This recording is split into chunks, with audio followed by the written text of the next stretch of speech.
डाल ले ले आपनी आमा हे डाल भरिया छत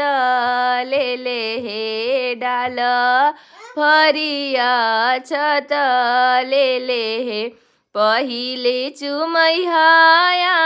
मायापन बेटा हे पाछा से हर जोता के जामल है पाछा से हर जोता के जामल है घर में से निकलेली आपन भाभी हे डाल भरिया छत ले हे डाल भरिया छत ले